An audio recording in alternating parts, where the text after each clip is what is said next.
बाकी कोई नहीं। अगर मेरा ये कहना है कि एक इंसान जिसको अपनी जान की परवाह नहीं, इसलिए परवाह नहीं क्योंकि उसका खुद का अपना राज है, भूखे न सोए, अपनों से बिछड़ने का तकलीफ न सहे, ऐसा इनको बिल्कुल बर्दाश्त नहीं था। क्योंकि खून इनका डीएनए आदिवासी वाला है। और खुशनसीब हैं हम क्योंकि इनके पिताजी विश्वगुरु शिबू सोरेन जी हैं, जिन्होंने नंगे पांव बिना किसी संसाधन के साथ उस समय में महाजनों के खिलाफ अपना मोर्चा खोला था, जब उनके आगे पीछे चलने वाला कोई नहीं था। बहुत छोटी सी उम्र थी, 15-16 साल की उम्र रही होगी, जब उनके पिताजी को शरीर से एकदम काट करके रख दिया गया क्योंकि वो अपनी आवाज को बुलंद करते थे। ये झारखंड ऐसा राज्य हो गया है कि हमें हर वक्त हर जगह सिर्फ संघर्ष करना पड़ता है, और केंद्र सरकार आज भी हमारे साथ वही कर रही है। झारखंड 2019 में जब गठबंधन की सरकार बनी, यही केंद्र सरकार ने हमारे साथ हमारे झारखंड को एकदम सौतेला बेटा जैसा फेंक के रख दिया। जहां भाजपा शासित राज्य है वहां सारी योजनाएं सेंट्रल से सब जाती थी। यहाँ पर में खासकर के झारखंड में पूर्व की सरकार जब गई तो यहाँ का धन ठन ठन गोपाल हो गया। सारे पैसे खत्म हो गए, कहाँ डाला, कौन सी योजना डाली, ये अभी तक विकास नहीं किया था इन्होंने। बात करते हैं कि हमने 5 साल पूरा किया, हमने 5 साल का कार्यकाल पूरा किया। ठीक है, मानते हैं 5 साल का पूरा कार्यकाल किया, लेकिन कार्यकाल में क्या किया? आपने यहाँ के लोगों के बारे में कभी सोचा? उनकी उन्नति के बारे में कभी सोचा? उनकी शिक्षा के बारे में कभी सोचा? कभी उनके अधिकारों के बारे में कभी सोचा? एक एक शरीर का पसीना कतरा बहा करके हर एक जन जो यहाँ का वासी है और जिसने झारखंड को अलग करने का सपना देखा था, जिसकी वजह से झारखंड मुक्ति मोर्चा पार्टी इस उम्मीद को, इस सपने को आगे लेके बढ़ी थी, आज इस जगह से उन तमाम लोगों को, जिनका शायद मुझे नाम भी नहीं पता होगा, लेकिन दिल से, अपने पूरे मन से और अपनी पूरी श्रद्धा से उन सभी को बहुत बहुत नमन करती हूँ, बहुत बहुत धन्यवाद करती हूँ। हर एक कार्यकर्ता, हर एक महिला, हर एक पुरुष, हर एक बच्चा जो हमसे दिल से जुड़ा है, जो बाबा विश्वगुरु शिबू सोरेन जी के आदर्शों से जुड़ा है, हर एक वो विचार, हर एक वो सोच जो हमें आपस में जोड़ती है, उन सभी को मेरी तरफ से और हेमंत जी की तरफ से बहुत बहुत जोहार है। आज सबसे पहले अपनी बातों को शुरू करने से पहले मैं ये यहाँ तमाम जितने लोग यहाँ बैठे हैं, बुजुर्ग बैठे हैं, माताएं बैठी हैं, बहनें बैठे हैं, छोटे छोटे बच्चे बैठे हैं, आप सभी से पहले मैं माफी मांगना चाहती हूँ कि आप लोग सुबह से तपती धूप में बैठते हुए हम सभी लोगों को सुनने के लिए और खास करके मुझे सुनने के लिए यहाँ पे इंतजार कर रहे थे। लेकिन मैं बहुत माफी मांगना चाहूंगी, उसमें एक और चीज जोड़ना चाहूंगी। हफ्ते में सिर्फ एक दिन होता है हेमंत जी से मिलने के लिए, और कहीं ना कहीं वो दिन आज का हो गया। तो मुझे ये लगा कि सबसे पहले मैं हेमंत जी के पास जरूर जाना चाहूंगी। इस कीमती समय को जो हफ्ते में मुझे सिर्फ एक बार मिला है, उनकी अपनी बातों को रखना और उनके मन में जो विचार चल रहे हैं पिछले एक हफ्ते से, उनको सुनना और सुन करके आप सभी को ये मैं बताने के लिए आई हूँ कि आपका बेटा, आपका भाई, आपका दोस्त जिस भी रिश्ते से उनको मानते हैं, यही कहना चाहते हैं कि आप उन्हें थोड़ा माफ कर दीजिए। माफ इसलिए कर दीजिए कि उनका जो सोच था झारखंड में 2019 आपके जनादेश मिलने के बाद आपने उन्हें वो जगह बैठाई, उन्हें वो ताज दिया कि आपके हर एक वर्ग के लिए वो काम कर सके। लेकिन पिछले 2 महीने से वो जेल के अंदर है। सजा क्या है? सजा सिर्फ हेमंत जी को इसलिए दिया गया है क्योंकि वो अपने गरीब जनता के लिए काम करना चाहते थे। उनके सारे के सारे कार्यक्रम जन कल्याण के लिए होते थे।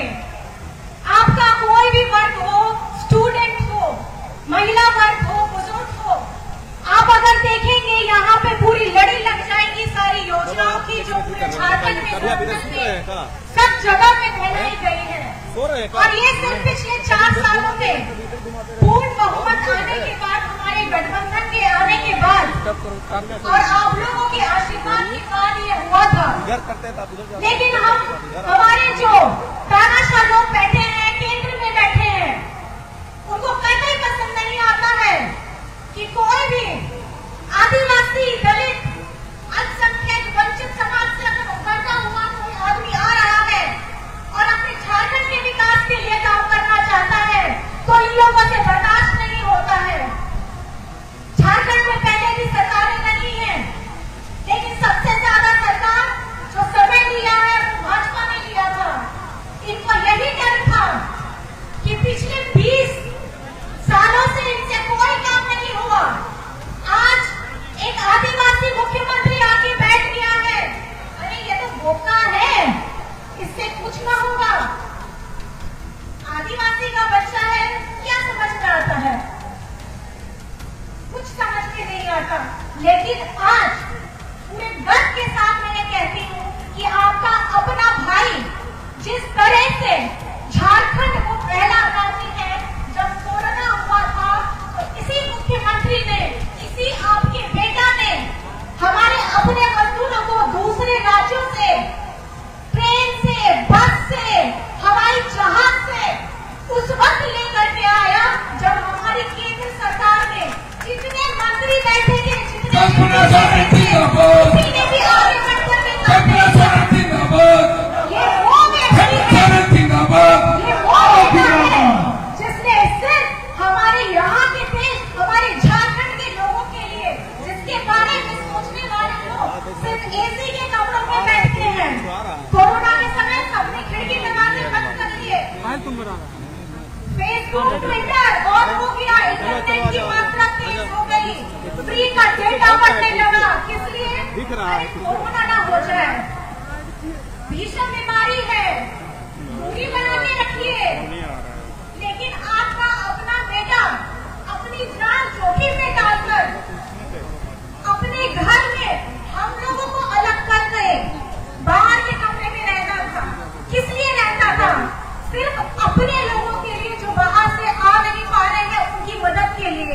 जो गरीब जिसको खाना नहीं मिलता था उनको खाने का प्रबंध कराया गया। बाहर से लोगों को लाया गया, जिसकी यहाँ के बड़े बड़े नेताओं जो बोलते हैं ना कि हमने किया।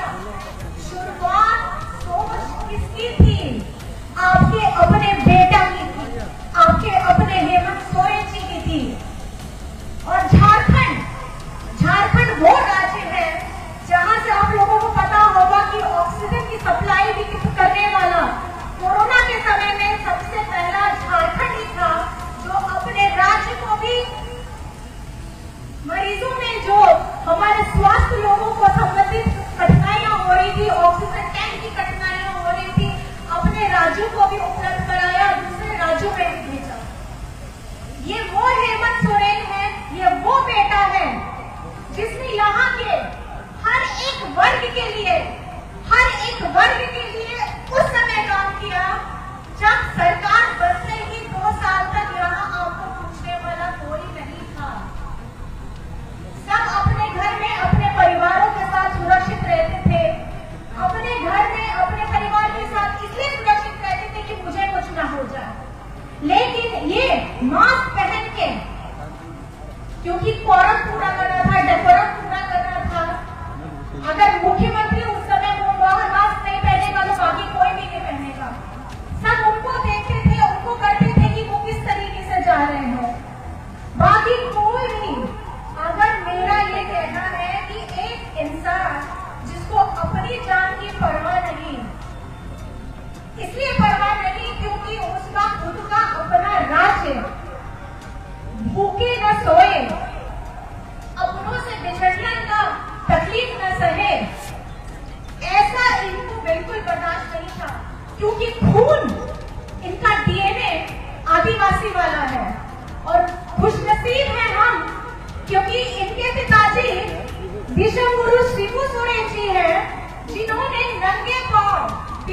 उनके आगे पीछे चलने वाला कोई नहीं था। बहुत छोटी सी उम्र थी, 15-16 साल की उम्र रही होगी, जब उनके पिताजी को शरीर से एकदम काट करके रख दिया गया क्योंकि वो अपनी आवाज को बुलंद करते थे। ये झारखंड ऐसा राज्य हो गया है कि हमें हर वक्त हर जगह सिर्फ संघर्ष करना पड़ता है और केंद्र सरकार आज भी हमारे साथ वही कर रही है। झारखंड 2019 में जब गठबंधन की सरकार बनी, यही केंद्र सरकार ने हमारे साथ हमारे झारखंड को एकदम सौतेला बेटा जैसा फेंक के रख दिया। जहां भाजपा शासित राज्य है वहां सारी योजनाएं सेंट्रल से सब जाती थी। यहाँ पर में खासकर के झारखंड में पूर्व की सरकार जब गई तो यहाँ का धन ठन गोपाल हो गया। सारे पैसे खत्म हो गए। कहाँ डाला, कौन सी योजना डाली, ये अभी तक विकास नहीं किया था इन्होंने। बात करते हैं कि हमने 5 साल पूरा किया, हमने 5 साल का कार्यकाल पूरा किया। ठीक है, मानते हैं 5 साल का पूरा कार्यकाल किया, लेकिन कार्यकाल में क्या किया? आपने यहाँ के लोगों के बारे में कभी सोचा? उनकी उन्नति के बारे में कभी सोचा? उनकी शिक्षा के बारे में कभी सोचा? कभी उनके अधिकारों के बारे में कभी सोचा? लेकिन आप लोगों को तकलीफ इसलिए हो जाती है क्योंकि आप लोगों को हमेशा हम झारखंडियों को निजी नजर से देखते हैं कि ये अनपढ़ है, ये गवार है, ये मूर्ख है और ये कुछ इसके दिमाग में रहेगा होगा ही नहीं कि झारखंड को आगे कैसे बढ़ाना है, इस पे ही कैसे काम करेगा। इन भाजपा वालों को सिर्फ देश में ना एक ही नेता रहने देना चाहते हैं, देश में सिर्फ एक ही पार्टी रहने देना चाहते हैं, देश में सिर्फ एक ही व्यापारी को आगे बढ़ने देना चाहते हैं और देश के सिर्फ एक राज्य में सारी सुख सुविधाएं, सारी योजनाएं लगाना चाहते हैं।